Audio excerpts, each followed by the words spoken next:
Thinking about going into the next phase of your life with your partner, you need to dig in and hit him or her with the hard questions. Hi, welcome to my channel, Plush Cat Eyes Unfiltered. Now, following up on my conversation about monogamy, your moral values as it relates to the society, I have decided to go on and talk about this. Now, you see, a lot of us go into relationship without poking the bear, essentially. We are caught up in the honeymoon phase of a relationship that rattling feathers becomes scary. And when you ask folks, why aren't you hitting the hard questions from the get-go? Their response is often, I don't want to cause tension, or I don't want to scare him off. I want him to see the good side of me. I don't want him to think that I am a troublesome person, or I'm a naga, or just see me in a negative light. Now, when this is the case, at the onset of a new relationship or a developing relationship, know that you will never overcome this fear of getting him or her upset, or the fear of being labeled a troublesome person or naga. I can tell you for a fact that you owe it to yourself to know the basis to which your relationship is formed and the path to understanding each other, and that is to sustain the relationship as it grows through the years. It is very important, and it's a valid conversation to be had. Don't feel like peddling round or tiptoeing round the hard truths would make you be a better person, or will make you or make you think you'll be perceived as a better person. No. Get into it. Now, the fundamental questions you should be asking your significant other before considering I-dos are not far-fetched. They are everyday life scenarios that, if not managed, can cause major issues leading to breakdown of your relationship or marriage as you then go along. I am no expert, nor am I claiming to be one. My opinion is based off of my own experience and observation from social media, getting a sense of the common denominator for marriage failure. Let's get you, to the questions that you should be having. Let's get into it. Now, before we get to the number one thing you should be asking your partner. Gone are the days where women aspire to become trophy wives. You say, Plush Cat Eyes Unfiltered, why are you saying this? I want to be a trophy wife. Well, unfortunately, the stats don't match up, and I'll give you an example. You see the annually publicized Forbes rich list, right? I'm tagging that the super rich list. On that list, year in, year out, we have the same family dynasty populating that list. We have the same super rich men, shuffling from number 1 to number 10. They are number 1 this year, they might be number 4 next year. It's the same name, nothing has changed. If it changes, it's probably changing with an addition of a new person, 1 or 2. So when you talk about the 100% was 6 billion, right? So let's say 10% of the 6 billion of us are super rich, are on the super rich list. The other 40% are the very rich. And then we have the vast majority, which is the 60%, living, in the middle to low income list.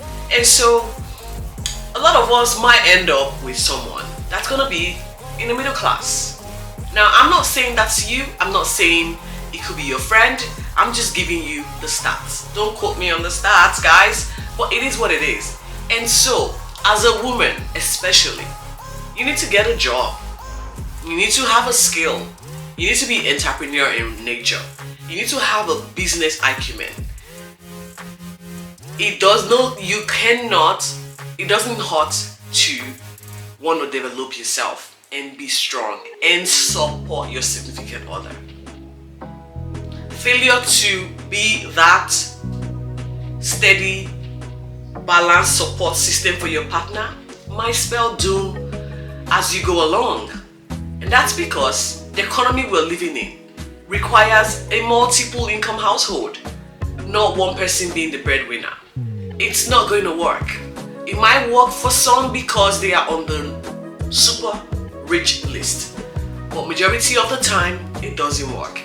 And that is why finance is the number one most important question you and your significant other should be talking about, as this is the number one cause of marriage breakdown that eventually leads to divorce. And the question goes, does he have a job? Does she have a job? Do they have a business? Are they entrepreneurial in nature? If they haven't got a job, what potential is there for future job opportunities? Can I make financial decisions with this person? Are they a saver? Are they a spender? What's their view about money?